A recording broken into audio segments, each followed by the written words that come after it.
Fun time with DissiNotRA.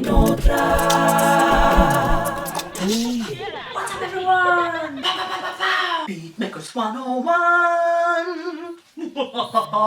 Welcome to my channel if you're new. Welcome back if you've been here before. Today, as you can see, something special is going on.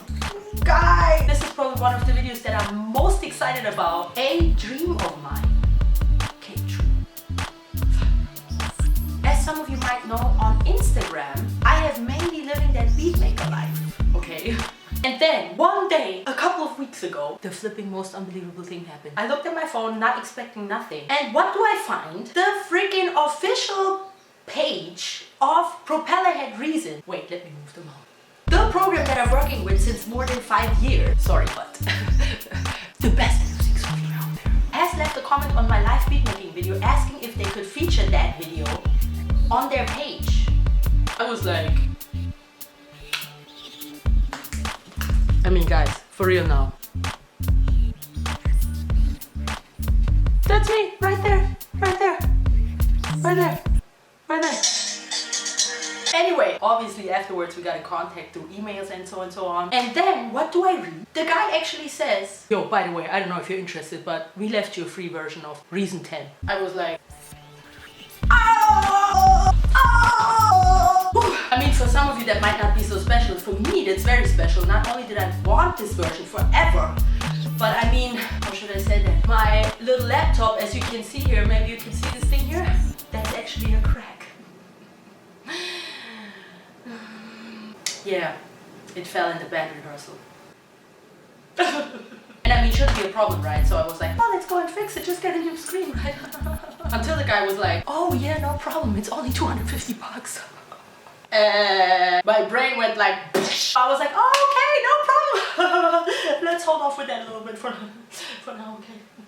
Anyway, back to the topic. So, since this video has been planned anyway, and in queue, Reason came just on time with giving me the new version. I mean, that was like the best timing ever. That's why I really want to say thank you, Reason.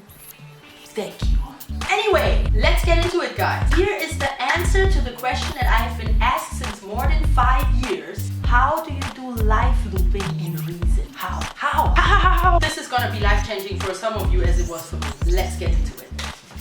Okay guys, let's go for it. Today I'm not gonna get into how to actually set up your rack and everything. That's a whole nother tutorial, or you could look it up on YouTube yourself. Today I'm just gonna show you how to do the live looping, especially connected to the AKAI 49. So first thing you wanna do, as I said, you're gonna wanna build your rack. You want to have your instruments and effects ready. And what I like doing personally is having the rack window and the sequencer video separated from each other like that, as you can see.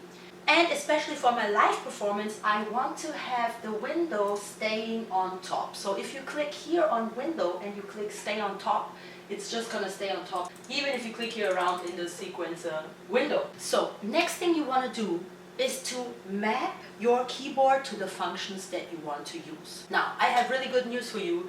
Reason and AKAI are already buddies, so the mappings that are already connected to Reason that come with the AKAI 49 are amazing already. Very useful, guys. So first you want to change your preset here and find the Reason one. Since I modified it and so on, I obviously changed it to DissiNotRA.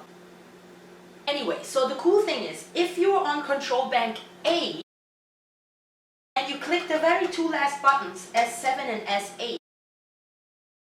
What it does, as you can see, it actually changes the tracks already. I didn't have to map that, guys. See that? How awesome is that? So this is how I change my tracks, okay? If you click on control bank B right here, these last two buttons that I just mentioned, S7 and S8, do switch in the instrument that you used here itself, switch the sounds in the instrument. So let's say I choose one of the basses here. I switch over, it changes the sound of the bass. Awesome sounds come with Reason 2, by the way. Then, what I personally did, as you can see here on my mixer window, I mapped S1 to S6 on control bank A as well as on control bank B to the mute buttons here. So if I play something, as you can see, if I click here, it is muting actually the track, muting and unmuting. That's how I personally mapped it, as well as all these buttons here, functions. I mapped them to the effects that I personally like, just so that I have more controls and more variations in my sound when I perform live. So that should be it for the mapping section right now. If anybody wants to know how to do the mapping itself, just leave me a comment below and I will obviously make a video about that too. So next thing you want to do the live looping, it's actually so much easier than everybody thinks. You basically just select a section. So I selected a 4-bar section, okay? So to make this process a little bit faster and to demonstrate it in the best possible way, I chose a song that I already perform live all the time anyway. So these are my 4 bars that I prepared.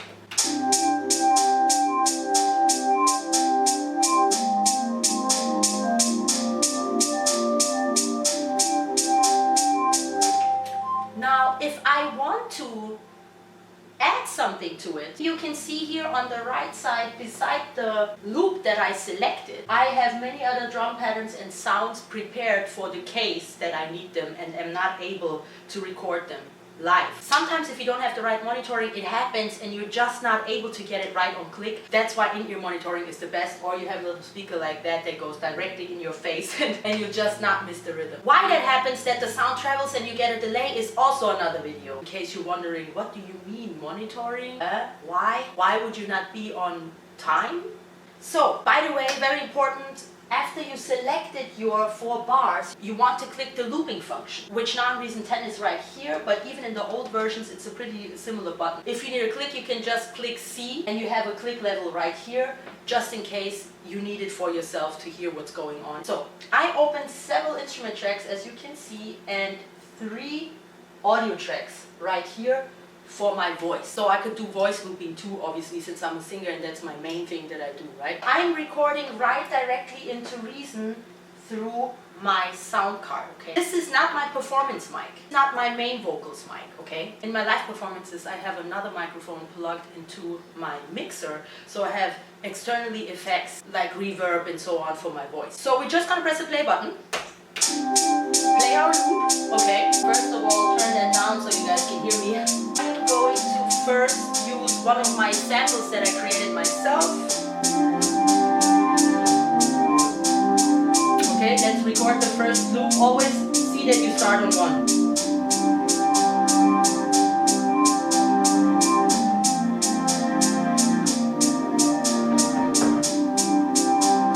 As you can see, it recorded the loop that I just played, right? Now, as I said earlier, I'm going to use my navigation buttons to navigate to one of the audio tracks.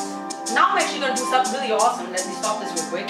Something really cool that Reason provides. You can keep recording while switching the tracks. Meaning, if I record here, see my recording gets activated, and I switch the tracks, I could still record. As you can see, I can still record. Now, if I play stop, all the non-recorded tracks automatically delete. How dope is that? This is the function that I'm going to use now with the vocal tracks / audio tracks too. So let's pretend I've been playing the loop all the time, right? Like this. I'm selecting my vocal tracks. Let's turn up a little bit.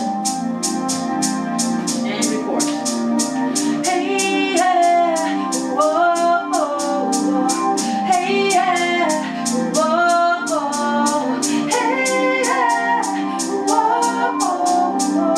Hey, yeah, whoa, whoa. Hey, yeah, whoa, whoa. Hey, yeah, whoa, whoa. Hey, yeah. As you see, I looped that. Jump from one track to another. So, I'm going to do this over and over. I'm just going to show you 2 examples without having to keep stopping it, and then also how I'm using the effects and everything for the live performance, muting and unmuting several tracks. Real quick on the side, just so you are not wondering why it is that if I use effects on my vocals that it applies to all 3 vocals that I recorded in 3 different tracks, is because I used a mini combinator, guys, and directed into one track in the mixer. In case you don't know, click the tab button, boom, and you come out on the other side of the rack, and you can see my mix out here goes into one track here, and my effects are routed to this one track. Is that awesome? Okay, let's do it. Now we obviously need a bass line.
I've been just playing around now. Obviously that was way too much effects and whatnot going on right now, but I just had to demonstrate real quick how I do it. I hope that answered your questions, guys, on how I'm doing live looping with AKAI and Reason together. As you see, it's way easier than you think. The main thing that you gotta do here is mapping everything the right way so it suits your own needs and wishes on how you want to use the device, and obviously preparing your rack and everything to the point that you can just open the program and get going. The only thing that I really don't like about this whole shebang is that you are limited to the bars that you choose, meaning since I chose 4 bars, it's only going to loop the 4 bars. If I want to have like a bass line that's double length, I can't do it. But I mean, better than nothing, guys, isn't it? And especially the way that I can use this AKAI. I can't be hating on that, guys. As usual, guys, check the links. We still have the best beatmaker apparel down here. And as I said, if you have any questions or if you want more of these tutorials, or if there was anything that you were like, wait a minute, huh? Let me know in the comments below. Sorry guys, I drifted off there real quick. That's it, everyone. As always, much love to everyone. Stay focused. Have a blessed now. Mwah.